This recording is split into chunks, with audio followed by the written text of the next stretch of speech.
It's Fill Your Plate Now, where every bite brings you closer to the farm gate and further from what's unhealthy. Now here's your hosts, Julie and Tammy, helping you live well by filling your plate well.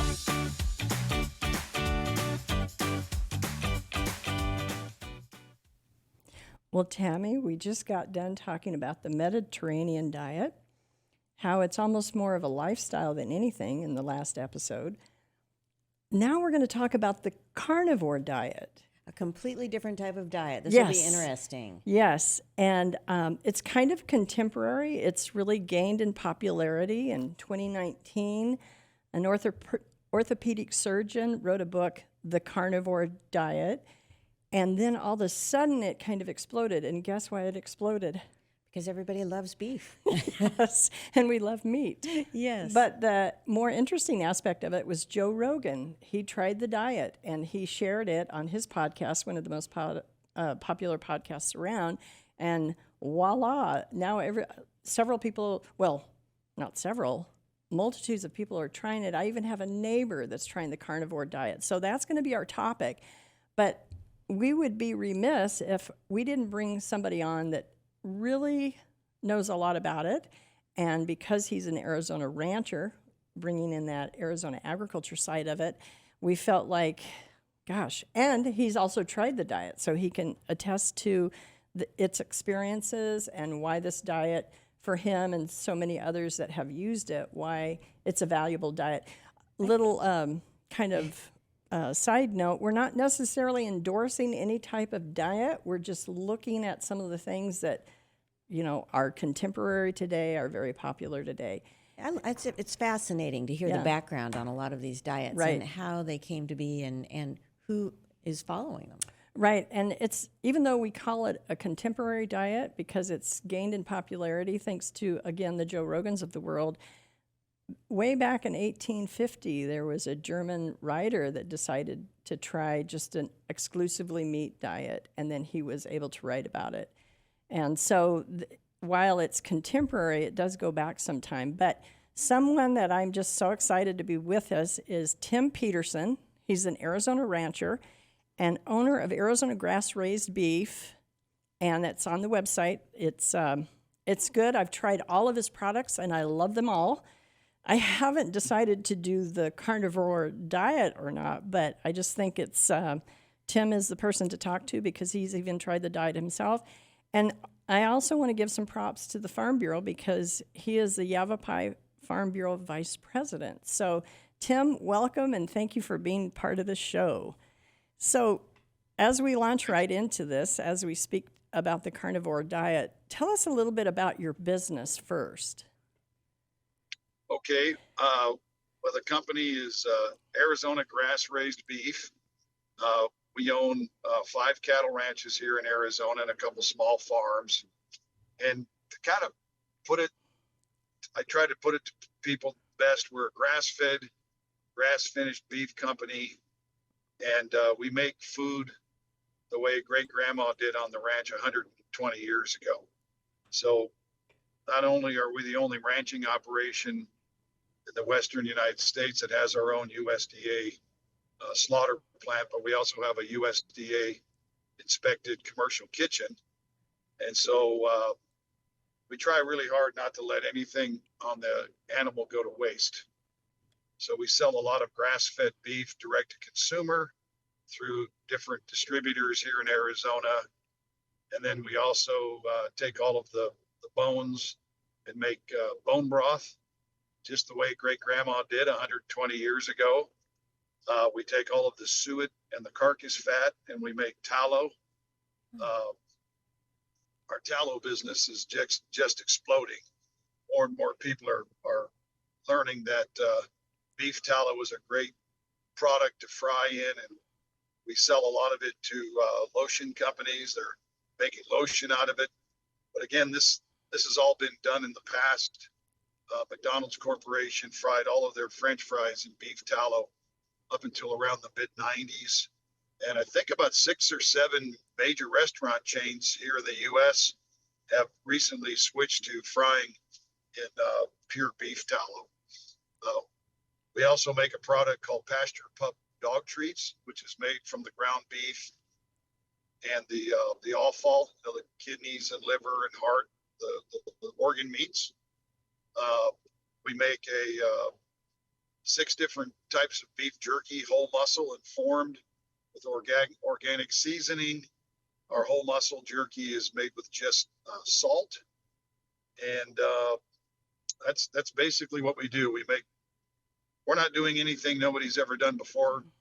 It just hasn't been done for many decades, and we're just reintroducing that lifestyle and that way of preparing meat and products that come directly from the cow.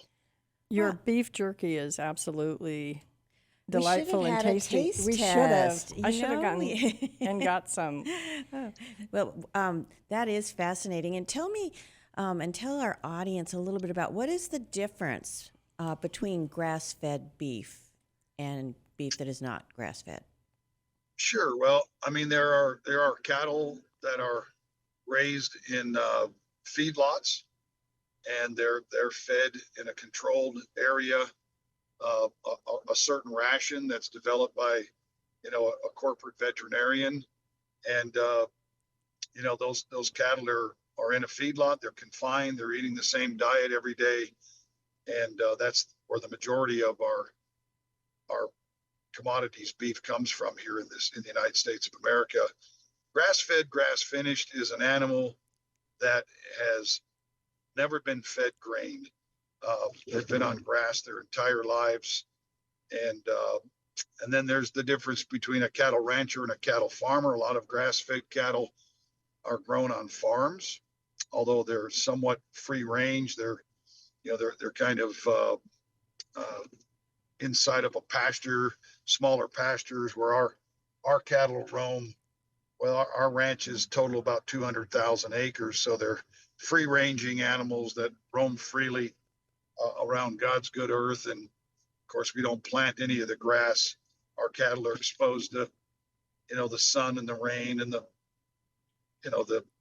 nighttime skies. They're just exposed to nature 360 days a year.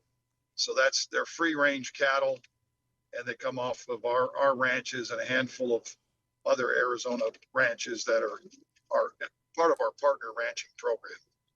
And I don't know where I read it, but I read somewhere that there are more omega-3 fatty acids, too, in grass-fed. U of A actually did a study on that. Okay. Yeah. Okay. Yep. Interesting. And it is true that the omega fatty acids are higher if it's strictly grass-fed. And I wanted to also highlight a profile of your typical customer. It's the carnivore diet person that wants to have a lot of beef. Again, carnivore diets can have any of your animal meat proteins. But for those that really like the beef, they come to you. And you also, keto, people that are very eager to stay focused on the keto diet or the paleo diet are a lot of times your customers, correct? Yeah, those are a lot of our customers. I would have to say the most important phrase in food today is simply, I want to know exactly where my food is coming from. So although we have a lot of carnivore, keto, and paleo folks, we have an awful lot of customers that just really want to know exactly where their food comes from. And with our company, you can be assured of that. We don't ship our cattle off to other processing plants. We're the true ranch to table, gate to plate company. We raise the cattle, we harvest the cattle, we slaughter the cattle, we cut the steaks, we grind the beef, we make the jerky, we make the tallow. We do it all under one roof. And a lot of our customers really, really just appreciate that fact. And I've been to Tim's harvest plant. It's pristine, it's clean.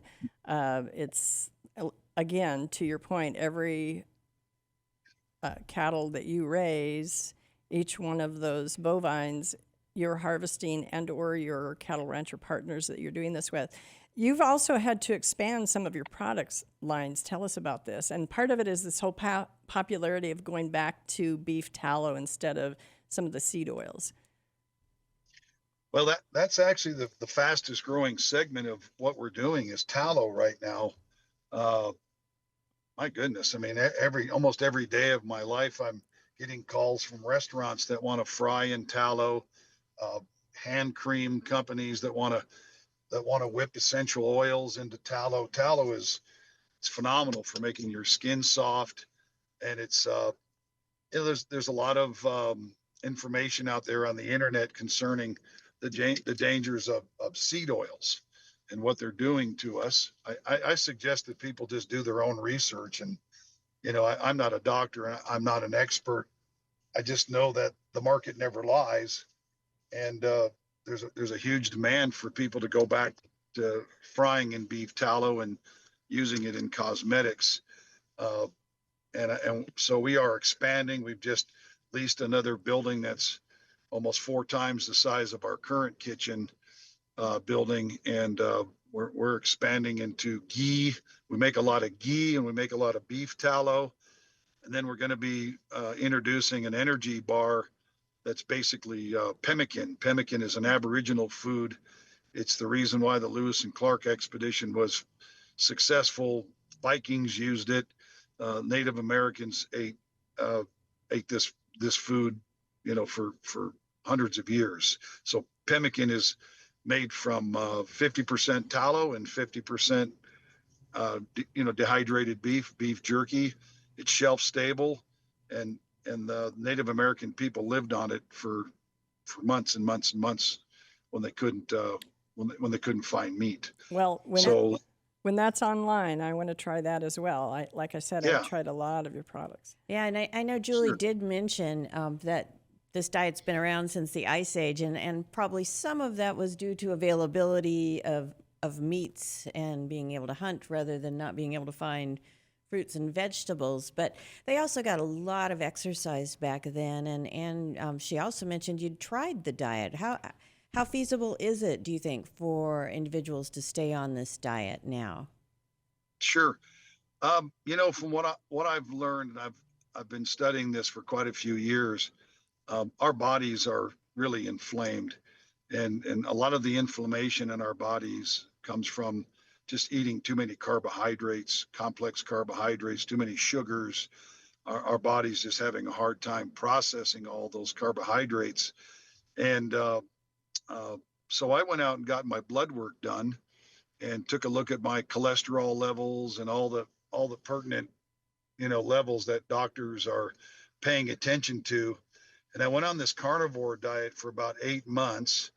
uh, I lost 35 pounds, and my my blood work is perfect, and my doctor keeps asking me, well, your numbers look great, what are you doing? And I tell him that I'm on this carnivore diet. I have a business partner of 40 years that's been on the carnivore diet for 5 years, and he has hereditary heart disease, and he's been on the carnivore diet strictly now for 5 years. The plaque in his arteries has diminished by 35%. That's documented. He's got doctors actually calling him now, wanting to talk about the carnivore diet. Uh, you can get on YouTube, and there are hundreds of videos from Jordan Peterson, lots of you know great doctors that are, seems like over time they're embracing this carnivore diet. But for me personally, uh, I was a power lifter back in my 20s and 30s, and at 63 years old, I'm still squatting 300 pounds and benching 250 pounds. I only do that just to stay in shape. I don't care about the numbers. But the fact of the matter is, on just an animal based diet of beef and eggs, some fish and some chicken, uh, I'm stronger today than I was before I was on the carnivore diet. And I don't have the aches and pains because the inflammation in my body has been greatly reduced because of the diet. Wow. And I was going to ask you if you're heavy on the beef side of it, but obviously you're incorporating some of the other protein meats. And I've also those that are on the diet claim mental clarity, that they feel sharper, their focus is a lot more right on point. So since you've been on the diet, have you experienced that? I'd have to say, yeah, I sleep better. I have more energy, and I only drink a half a cup of coffee every morning now, where I used to drink a couple cups. So my energy levels have increased, and you know, I have a lot on my mind every day with all these ranches and the size of this business. Uh, you know, uh, I probably haven't noticed that as much as the energy level. Uh, I love being 35 pounds lighter, and I love being stronger. And I would say it's definitely been a plus. I'm about 95% carnivore right now. Pretty soon I want to drop maybe another 10 or 20 pounds, and I'll go back on it very strictly. But the big thing is I'm reducing the inflammation in my body, and we don't want our insulin levels spiking. Uh, we don't want our body storing all this fat. Our bodies on the carnivore diet learn to derive energy and from the fats. So when you're on this carnivore diet, it's important that you eat a lot of healthy fats. I eat a lot of butter, a lot of heavy cream. Uh, I drink a lot of water with magnesium and sodium and potassium in it. I eat a lot of avocados, and so it's important that you up the fat intake, the healthy fat intake, because that's your body goes into ketosis, and that's basically, without being a doctor, I'm trying to explain it the best way. That's where you're pulling your energy from, is uh, instead of from complex carbohydrates and ultra processed foods, you're pulling your energy. Your body's pulling energy from the fats that it's intaking through the beef, through the in the supplements like the avocado and the butter and the heavy cream. Interesting. I mean, we've done a few segments on diets lately, and that processed food and sugars keeps coming up as something that needs to be cut out. Mm-hmm. Could you tell our listeners a little bit more about what you ate on the diet and does the simplicity of it seem to help you stay on it? I know at first you were talking just meat, but then you just said avocados and cream. And what other things did you have in your diet when you were doing this? It's very boring being on the carnivore diet, and you crave, if you like Mexican food like I do, you do crave it. You crave. I think a lot of us are addicted to carbs. I think our bodies become addicted to this demand of carbs through bread and pastas and those sort of things. But only reason why I went to say fish and chicken is just to kind of mix it up a little bit. But the best way to do the carnivore diet is to eat maybe once or twice a day, get satiated, really eat a lot of beef, and then kind of maybe one good meal a day. I eat a couple times a day.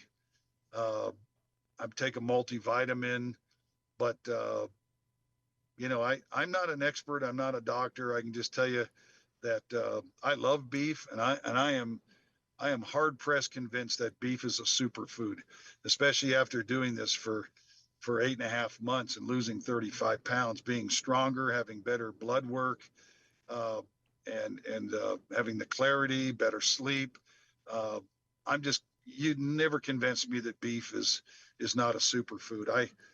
I have my phone number available on the website. I have these vegan folks call me, and they tell me that they've been dreaming about eating beef.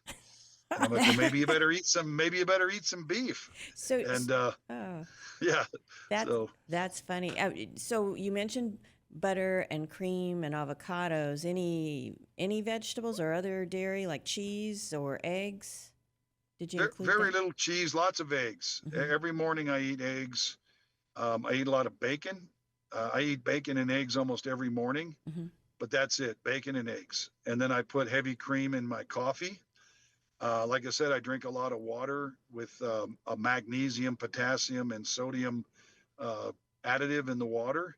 That's supposed to be very, very crucial on the carnivore diet. And a lot of avocado, a lot of butter. That fat is really, really important to keep your brain running and keep your organs running healthy. So, and some of the research I did on the carnivore diet is dairy is absolutely an aspect of it, but it's definitely that heavy cream and the butter.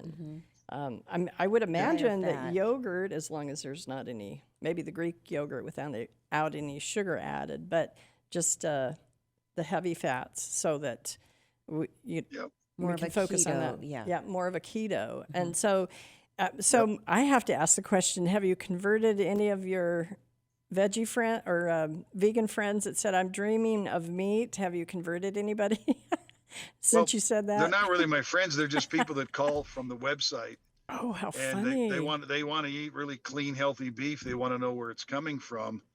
Uh, I have my phone number available because I think people want to talk to their rancher. They want to know where their food's coming from. So I try to make myself available to speak to my customers because they really want to know what we do. They want to know where the cattle come from. They want to know a lot about our ranches and our cattle. And so vegans that are getting back on beef, uh, they tend to want a really clean beef, and they want to know where it's coming from. They don't want the antibiotics and the growth hormones. And they always start the conversation out of, I just keep dreaming about eating steaks, or I keep dreaming about eating burgers. And I kind of become a psychiatrist for them. And I listen to them talk, and I said, well, maybe you better order some beef. And I think most of them order beef once they get off the phone, and they can talk to the guy that's raising the beef and the guy that's processing the beef. I think that's important to them. Yeah, I've also heard people that have some digestive issues, like the IBS and some of those other kind of chronic digestive issues, that this carnivore diet has helped them. Do you have any customer examples of that, or have you heard that? I have, and I think it's because of these ultra processed foods, what they're doing to a lot of Yeah. our foods. Mm-hmm. I don't think the body and the gut knows how to handle it. I know people that have had chronic inflammation, arthritic, symptoms of arthritis, and osteoporosis and different things of the joints. And it's amazing. It's amazing what happens when you get on the carnivore diet. From being a power lifter in the past, my knees hurt all the time. When I went on the carnivore diet, my knees just completely quit hurting. My shoulders don't hurt. My knees don't hurt. I just really believe that our bodies are really inflamed. I think that's why our body's laying plaque down in our arteries, because our arteries are inflamed as well. Just too many carbohydrates, too many sugars, too many processed, ultra processed foods. Uh, Again, I lived on beef and eggs pretty much for almost 9 months, and felt fantastic, That's and great to hear. lost weight, felt great, and more importantly, you can't lie when you're having your blood pulled every 5 weeks, and that's what I do. I have my blood tested every 5 weeks, and the doctor's just amazed at how great my numbers look. You can't lie about that. Yeah. It's a Now, fact. and with weight loss, I know you've mentioned that a couple times. You said you took off 35 pounds. That's amazing. That's fantastic. And it seems to be with most of the keto diets. I mean, you do lose some fluid initially, and then the keto diets aid in reducing weight quickly. Have you been able to keep it off then, since you've gone back a little bit more to a typical diet? Yeah, I'm really still about 95% carnivore, just Mm-hmm. because I love beef so much. I don't want to gain the weight back. I tend to gain weight pretty easy. Some people maybe do or don't. But yeah, I kind of stick to that diet because it's what's been working for me. As soon as I start introducing too many carbs, like I go eat a bowl of chips and salsa and tortillas, and I start eating bread. The crazy thing is that my joints start hurting again. My knees start hurting. My shoulders start hurting. And so I know there's something to that inflammation aspect of being on the carnivore diet, but I'm going to stay on it because I love beef, and I've just convinced myself that it's very healthy. The older I get, the more I want to take care of myself and keep that bad weight off. And how do you lie about your numbers when you're having your blood pulled every 5 weeks and your cholesterol is perfect? It's hard to beat that. I've already told you, because you and I had a back and forth text, and I was telling you about my niece, and I believe she takes the bone marrow and makes baby food out of it or something. But she Yeah. loves your product, and she uses it all the time as well.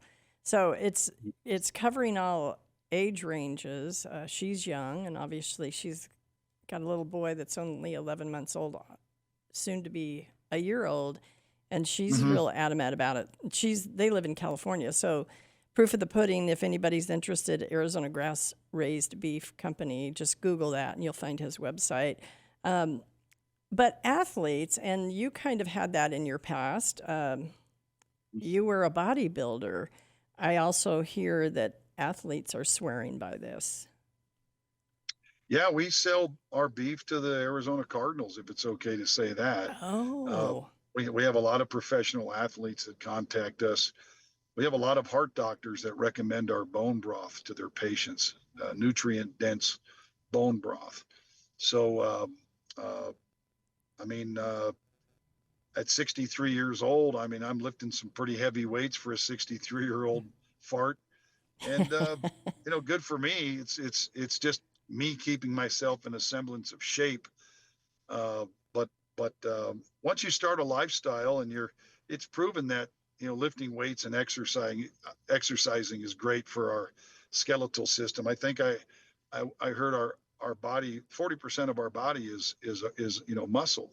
Our muscle is an organ, and we at my age, our their muscles start to atrophy, and the only way to combat that is through some weight training. And of course, when you're weight training, you need protein to rebuild muscle. And what a perfect form of protein, but through grass-fed beef or any kind of beef. So with Great, great all of these source. different customers, and with you following the carnivore diet, and the Cardinals coming to you and ordering from you, some of the Cardinals players, um, any preferred cuts that you like, or anything you recommend to your customers in terms of the various cuts? yeah. Yeah, for the carnivore diet, the more fattier steaks are better for that diet, like the ribeye. The ribeye is probably got the most fat on it of all the steaks. Uh, I personally like the tenderloins, and I like to butterfly them, and I like to fry them in beef tallow. Uh, my favorite way to make a burger is to take a nice 8-ounce grass-fed, grass-finished patty. I like to fry it in a frying pan with tons of beef tallow. Get it medium rare, and then I have a nice little pan of heated up bone broth sitting right next to the pan. I dip that patty in the bone broth. It pulls all that juice back in, and then I just eat that patty without a bun, because that's the carnivore way. Uh, but I have my favorite ways of cooking, and I use a lot of tallow, and I use a lot of bone broth when I cook our products. But you can't get enough of that tallow, that fat. That's really good for us. We have a garlic infused tallow and a rosemary infused tallow we're going to be coming out with here in a couple of months as well. I'm excited to try that because the bone tallow that I've tried is the one that's straight up, which I love. I love to use it for my eggs. It really does add flavor to them, It sure does. or Yeah, just butter. really Yeah, does. you're going to have to do a cookbook next. Yeah, I don't have the time. Sorry. I wish I did. So, where do you see, and based on some of the things you've said, we could probably anticipate this along with you, but where do you see your business going with this? Well, I think, again, I'll repeat myself kind of, I've been told that the carnivore, keto, and paleo diets are growing at a rate of about 33% a year. I think there's more and more people that are becoming in tune with their health. They're realizing that possibly the pharmaceutical companies are maybe pushing drugs a little bit too hard. Uh, I don't want to get in conspiracy theories, but I know we have a new president, a new regime there in Washington D.C. that's really pushing healthy eating. Uh, but at the end of the day, I meet more and more people that really just want to know where their food's coming from. Something like 85% of the protein that's produced in our country comes from basically four companies in this country that process protein. Only one of those companies is American owned. I think the consumer out there is a little worried about what they're putting in their bodies. Uh, you know, I support all agriculture, all beef production. I just happen to do grass fed, grass finished. But at the end of the day, regardless if it's a grain-fed animal or a grass-fed animal, the consumer is just really, really dying to know exactly where their food comes from. So that being said, our company is growing at a rate of about 45% a year. Wow. We're really maxed out on our beef sales. I'm going to be doing some expansion to the beef side of the business as well. And the jerky and the doggy treats, I don't even really market those. And I'm kind of afraid to really market them because I'm just one guy and I can only keep up. But the market never lies, and the market out there, the people out there that buy our products, we're getting more and more customers, more and more folks ask that number one question, where's my food coming from? And that's something that we can offer our customers with a phone call. Well, we do some blogs on Arizona, and we try to educate the customer about our cattle, what they eat, what the difference between cattle ranching is and a cattle farmer is. We try to educate the customer as much as we can, what free range cattle, what that means, open range, free range. And I find that never before in the history of farming and ranching has the consumer, the American consumer, been so intrigued with what we do for a living every day. And I think that's great for our industry. It is, and that's why we brought you on. And we'll probably have to have you come back again when we talk about some of these other issues, and especially local. One of our most popular episodes we had was "We're Loco About Local," I because know. there's Yeah. such a celebration And of our local. I was going to say, Tim, you must have seen or listened to some of our other episodes because we really promote local. We really promote shopping the external part of the grocery store to get those fresh foods that many times take less or about 48 hours to get from the farm to the table. So, And Right. and just Love to your remind our listeners, Google Arizona grass-raised beef, and you'll find a local purveyor of our Arizona beef. And Tim, I also want to take this time to just thank you for that you do for Arizona Farm Bureau and Yavapai County Farm Bureau. Yavapai County Farm Bureau can lay claim to having a lot of direct market, retail market farmers and ranchers. Tim is one of those, and you've just done great things on our behalf, involved in leadership roles. How you find the time to do all this, I have no idea, but I kind of agree with Tammy. Maybe someday when you have the chance, you do have a growing family yourselves. Maybe they'll take over and you can write a book for us about the carnivore diet, which was a baseline for this discussion. But my takeaways listening to you is that we need to stick to basics. And guess what? If you love meat, which I do, it can even be the primary ingredient in a very simple and straightforward diet, the carnivore diet.